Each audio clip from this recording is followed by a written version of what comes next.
One of my favorite things to look for when I analyze a game is how it uses power, specifically power over other people, and how it invites the player to interact with that kind of power. Not every game has this sort of commentary to it, but not every game needs to have this kind of commentary to it.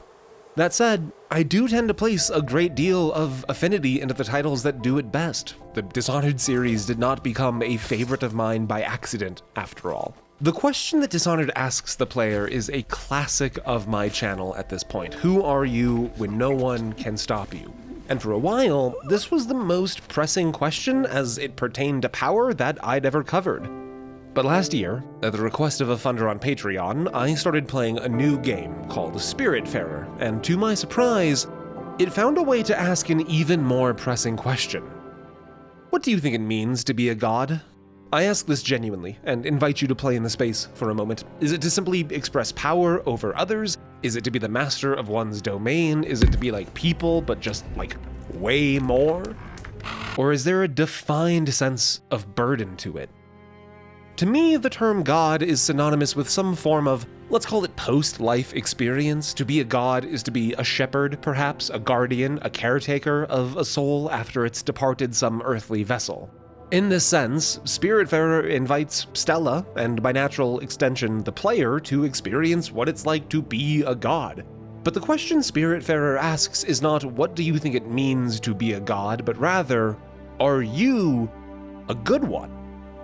The first character to meet in the game is Charon, who has served as the Spiritfarer before us. It's a brief conversation because today is his last day, and he seems rather eager to clock out, but he's kind enough to at least walk us through the basics.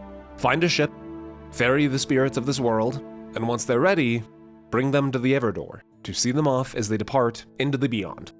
No, you can't have Charon's ship, he's taking it with him. Kind of selfish, honestly, but I also don't blame him. You think I wouldn't take my Warhammer collection with me when I go if I could? You're laughing. With Charon away, paddle in hand, and feline friend to stare blankly ahead with nary a thought behind his eyes on our shoulder, it's time to start the game proper. These spirits aren't going to ferry themselves after all. Which, naturally, brings us back to our titular question. Everyone here in this realm is dead. And it will be your responsibility to tend to these souls as they prepare to depart. Were it so easy? Because it kind of seems like it will be. These early spirits that you begin the game with are so simple to be god for, and the responsibilities to your boat are so few.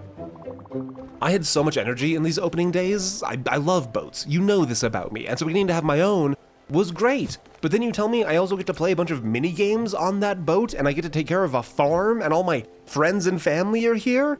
Okay, that last part might actually sound a little sinister, given that we're, the Spiritfarer, and that everyone here is dead. But it seems like time doesn't work in the same way here in the spirit world that it did back in the world of the living. It's less so that some terrible disaster has struck and everyone we loved has died in the same awful moment, and more like death comes for us all eventually, and thanks to the connection that these people had to Stella in life, they naturally find their way to her ship when the time is right.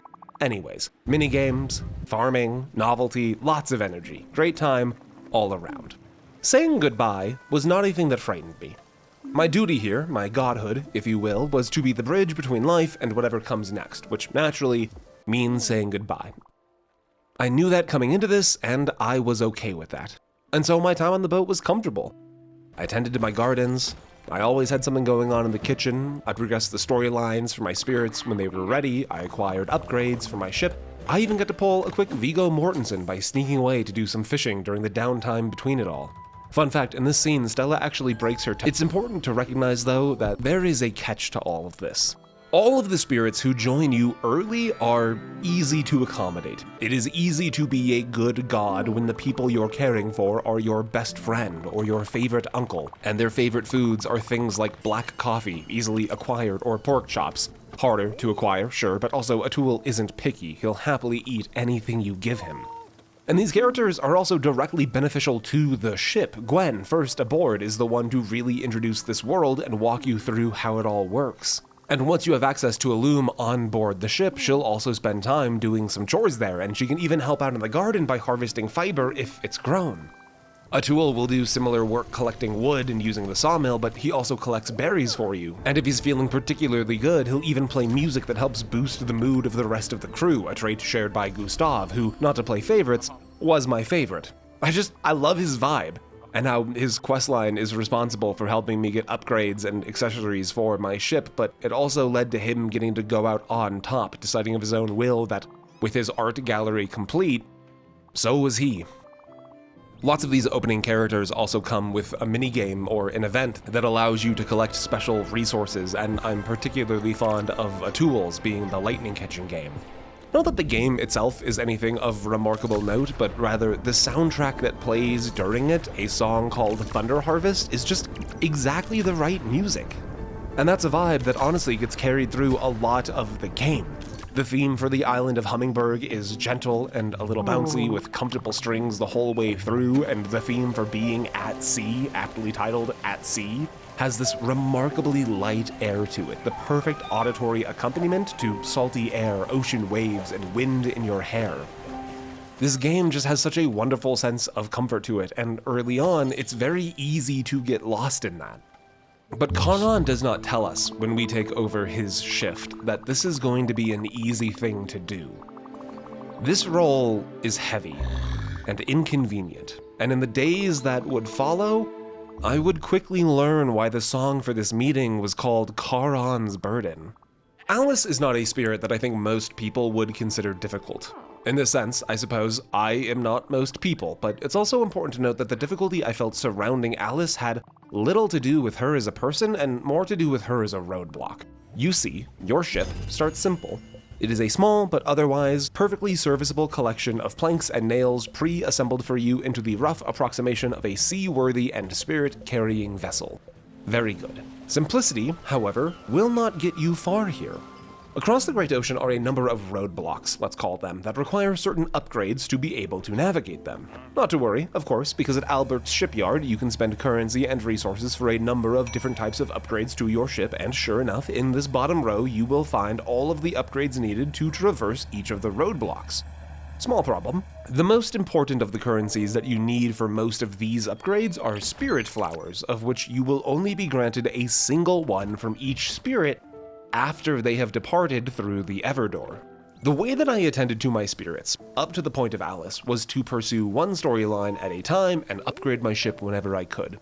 And where this led me to was a place wherein all the next upgrades could only be achieved and stories could only be progressed after I collected the first major upgrade to access new parts of the ocean, but I couldn't achieve that upgrade until I collected a final spirit flower, and the only character whose story I could still finish without getting the new materials from those locked off sections of the ocean, thereby being the only spirit flower I could still claim, was Alice.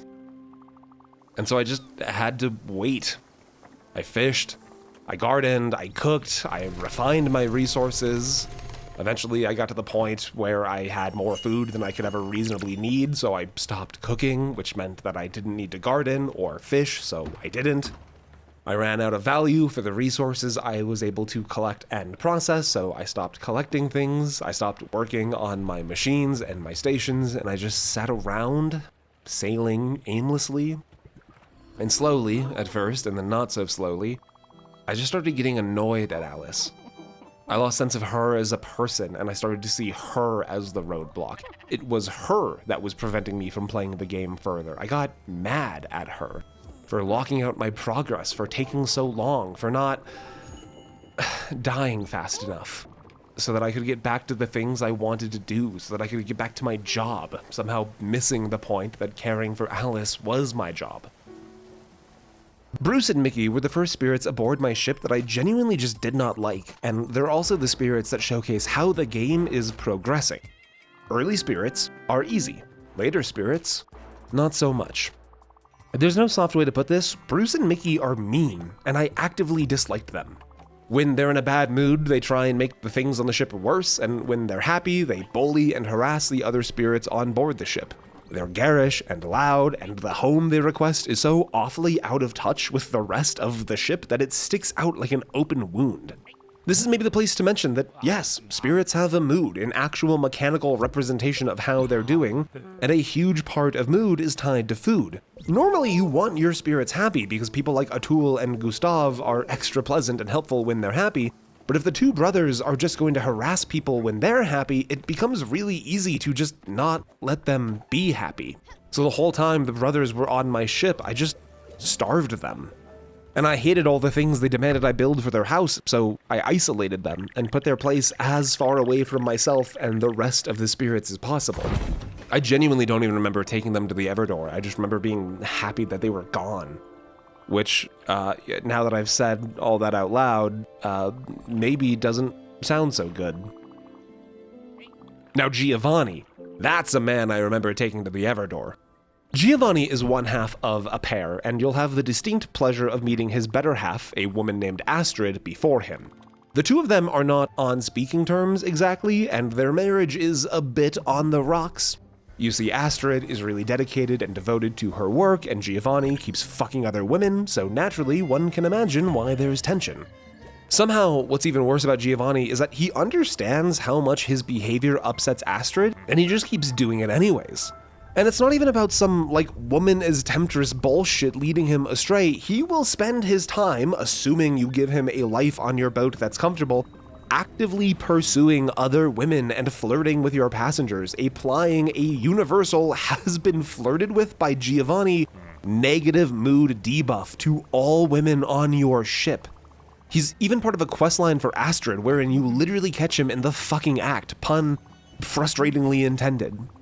And if you're wondering how a man could be like this, so predatory, so casually abusive, and with complete disregard for his wife, you're in luck. Giovanni has a whole tragic backstory about how he was in the war, and in the final days of the war, they were liberating this village, and everyone was so happy to see them, and there was this lady that was making the soup. Oh, the soup was so good, it smelled fantastic. And one of the guys was coming back from patrol, and he was like, oh my god, the soup! And so he ran to go get some soup, and then he stepped on a fucking landmine and exploded everywhere. And as he died, bleeding out in Giovanni's arm, he was like, oh, I'm so sad, I'm not gonna eat the soup. And Giovanni was like, man, how sad that it could all end so quick. I better make sure that I make the most of every day. Yeah, a man died before he could eat some soup. Better cheat on my wife about it. I didn't have an answer for him. I don't know what the hell you're supposed to say to this kind of thing, and I think he might have finally grasped an understanding of his position on the ship, because not long after telling me this story, he figured out that it was probably time for him to depart the Everdoor. I was so looking forward to this man being gone, to him not being my responsibility anymore. I hated everything this man was. And in his final moments, right before passing on to whatever was next, Stella got up, and she hugged him goodbye anyways. I realized that for all of his mess, Stella still found grace for him in a way that I hadn't. That maybe I couldn't. And as I watched him go, I thought about Alice, and how I'd let a small temporal inconvenience push me away from the character. I thought about Bruce and Mickey and how I chose to isolate them, how I denied to interact with them, how I starved them of food and by extension grace. I thought about Giovanni and what a complete mess of a person he was, and how he was, at the end of it all, still a person. A person that I, the moment I'd been given the ability to, had made the conscious effort to treat poorly. And I realized, I don't think I'm a very good god. I closed Spiritfarer, and I didn't reopen it for a while.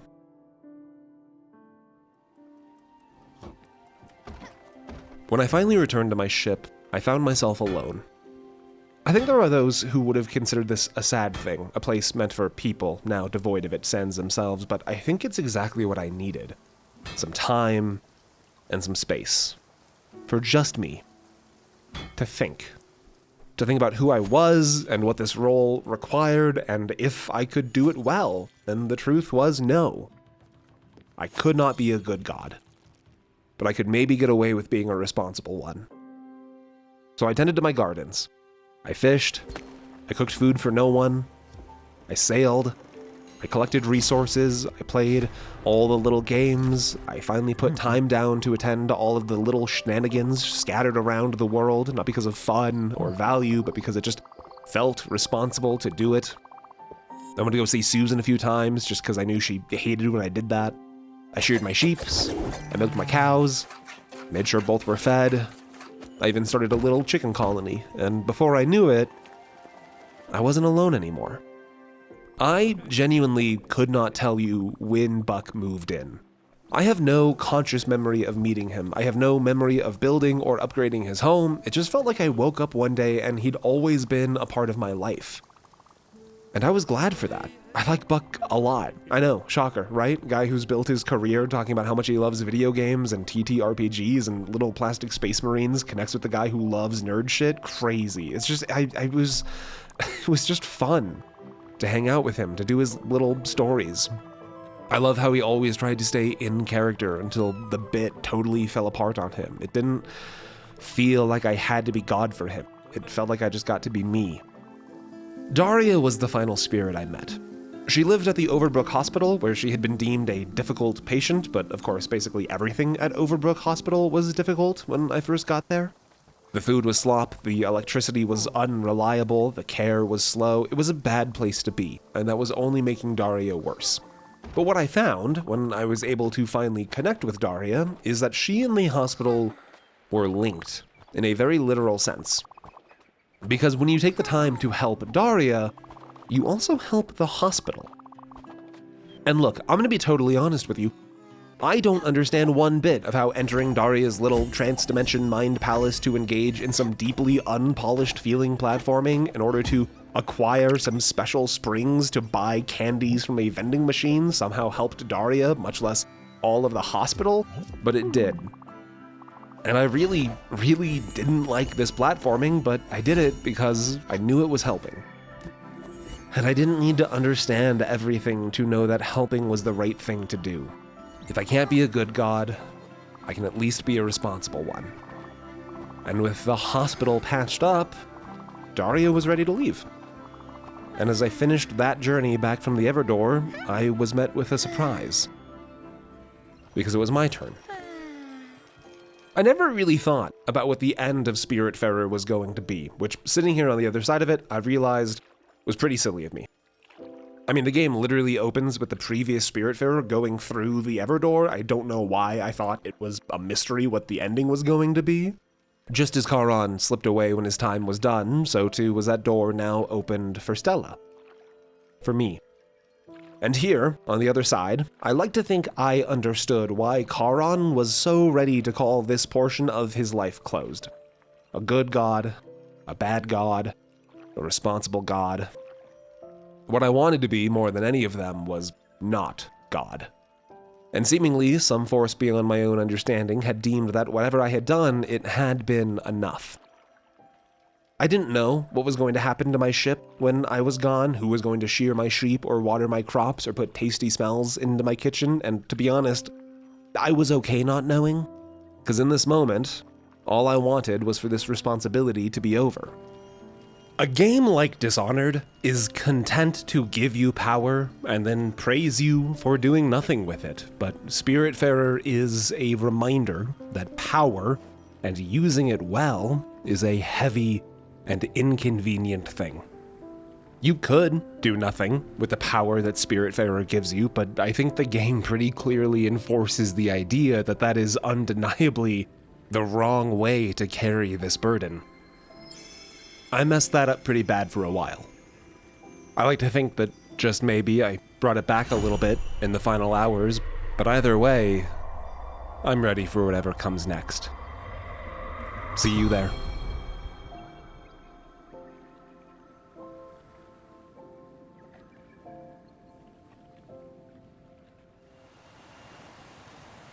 You guys, as always, thank you so much for being here till the end of the video, and thank you to all my funders on Patreon for making this possible.